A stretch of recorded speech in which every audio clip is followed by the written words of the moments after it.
Le drame de l'Afrique, c'est que l'homme africain n'est pas assez entré dans l'histoire.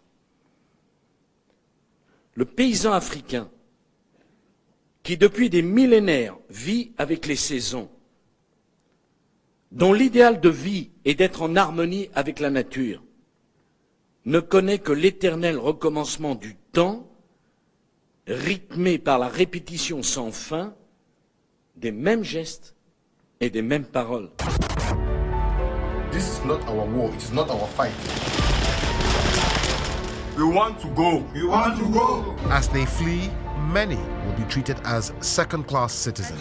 We are not allowing any black people to enter inside. Talking to lawmakers in the Oval Office about protections for immigrants. Why do we want these people from, quote, all these shithole countries here? According to a Democratic aide familiar with the conversation, Mr. Trump was referring to African nations and Haiti. Les trois vidéos que vous venez de regarder ont une chose en commun. Elles reflètent pour chacune une perception occidentale, stéréotypée et raciste des Africains.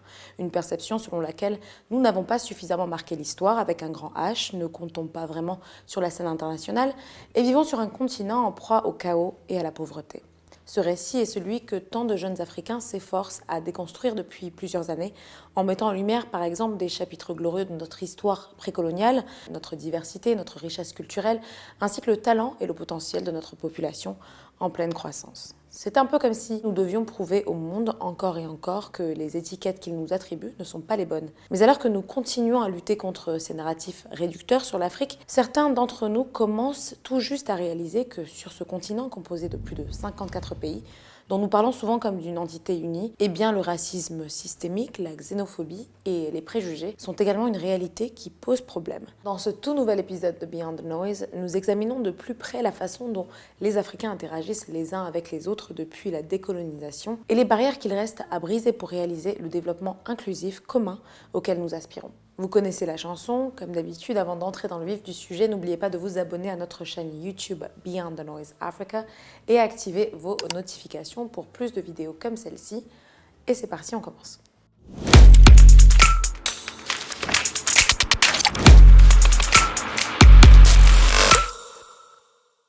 Ce n'est pas un scoop, l'Afrique est un continent vaste et divers. Elle abrite au moins 54 pays, essentiellement hérités de l'ère coloniale. Lorsque les puissances européennes ont imposé des tracés de frontières arbitraires, dans le seul but d'accroître leur influence politique et d'accumuler des gains économiques. À l'époque, cela se traduisait par une restriction de mouvement des communautés africaines qui avait des conséquences directes finalement sur leur capacité à pourvoir à leurs besoins. Au cours de la période d'indépendance, la plupart de ces frontières et de ces pays artificiels, entre guillemets, ont été consolidés et conservés par les nouveaux dirigeants. Et si la somme des frontières d'Afrique ressemble à un puzzle géométrique ou à un jeu de Tetris, lorsque l'on y superpose une carte ethnographique, c'est une toute autre histoire. Sur cette carte de l'université de Harvard, éditée par l'anthropologue Marc Léo Félix par exemple, chaque couleur correspond approximativement à un groupe ethnique qui constitue la majorité dans cette région, sur la base de la manière dont les personnes s'identifient elles-mêmes. Il n'est donc pas étonnant que de nombreux citoyens d'un pays soient liés à des communautés d'un autre pays, mais aussi paradoxalement que les groupes d'un même pays ne parviennent pas à cohabiter en paix. Pour autant, les choses sont un petit peu plus complexes que cela. En février 2023, vous vous en souvenez peut-être, le président tunisien Kais Saied a suscité l'émoi sur le continent pour avoir tenu des propos xénophobes et racistes à l'encontre des migrants subsahariens dans son pays lors d'un discours à la nation. Il a décrit ces hommes et femmes en situation irrégulière et issus d'Afrique noire comme des hordes important à la violence et la criminalité en Tunisie, avant d'emprunter des éléments de langage de la théorie fasciste et suprémaciste blanche du grand remplacement, en alléguant finalement que l'immigration en provenance des pays d'Afrique subsaharienne visait à modifier la composition démographique même de la nation tunisienne. Malheureusement, son discours de haine a causé des dégâts tangibles. Sur les réseaux sociaux, par exemple, des comptes racistes ont amplifié le message de division de Saied en utilisant sa rhétorique xénophobe et ont commencé à encourager les violences collectives à l'encontre des Noirs. Cette vidéo virale publiée fin février montre un homme décrivant l'incompatibilité des valeurs de l'Afrique noire avec celles de Tunisie. Il affirme ensuite qu'il connaît bien les Africains car, je cite, « mon grand-père les achetait et les vendait ». Choquant, n'est-ce pas ? Eh bien, les commentaires filmés de cet homme, qui ont recueilli plus de 600 000 vues sur Twitter, sont finalement le reflet d'un phénomène plus large et répandu en Afrique du Nord. Nous avons tous entendu parler de la traite transatlantique des esclaves. Ceci dit, une autre traite négrière a également marqué l'histoire du continent africain, la traite arabo-musulmane, également connue sous le nom de traite transsaharienne ou traite orientale. Selon de nombreux spécialistes, elle est considérée comme la plus longue traite d'esclaves de l'histoire puisqu'elle a duré plus de 1300 ans et a déplacé des millions d'Africains loin de leur continent pour travailler dans des conditions inhumaines. Si les chiffres officiels sur le nombre exact d'esclaves capturés en Afrique dans le cadre de cette traite transsaharienne sont contestés, la plupart des spécialistes l'estiment à environ 9 millions de personnes. L'universitaire sénégalais Tidiane Ndiaye a quant à lui soutenu que l'héritage de ce commerce d'esclaves est enraciné dans la manière dont les Africains noirs sont traités en Afrique du Nord jusqu'à ce jour.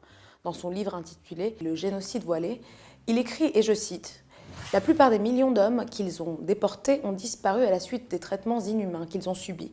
Cette page douloureuse de l'histoire des Noirs n'est apparemment pas complètement tournée. Ce qui semble indéniable tout de même, c'est l'existence d'un racisme et colorisme généralisé en Afrique du Nord.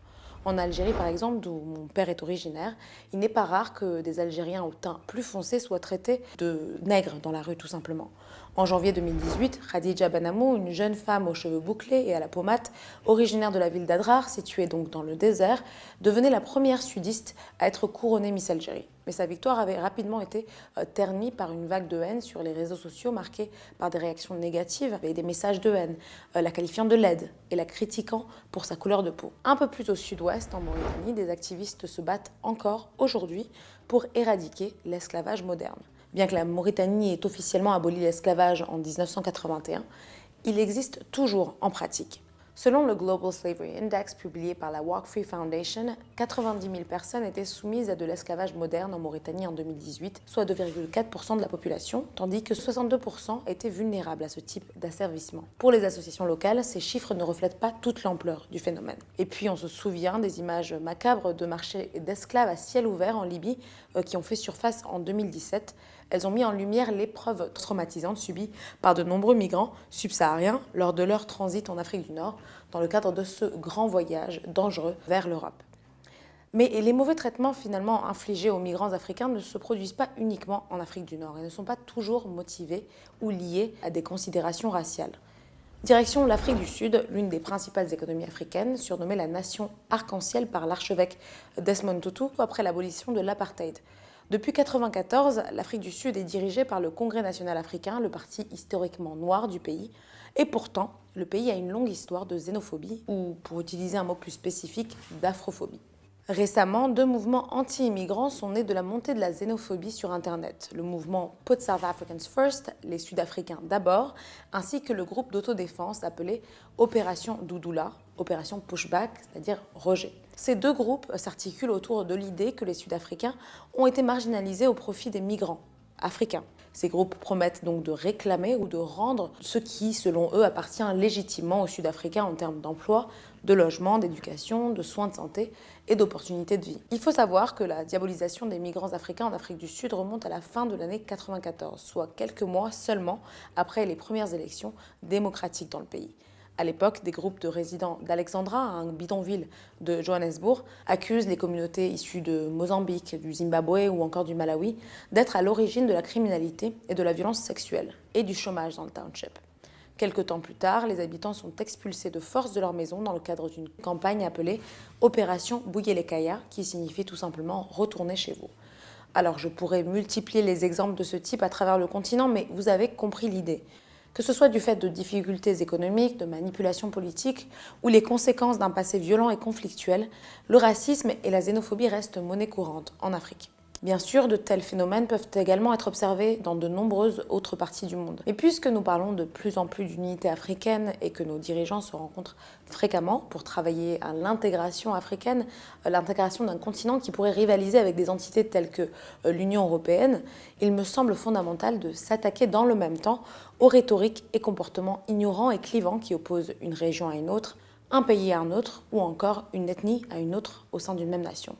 Ce n'est que mon avis, évidemment, j'aimerais beaucoup connaître votre point de vue sur la question. Alors comme d'habitude, n'hésitez pas à partager votre expérience personnelle, votre opinion en commentaire.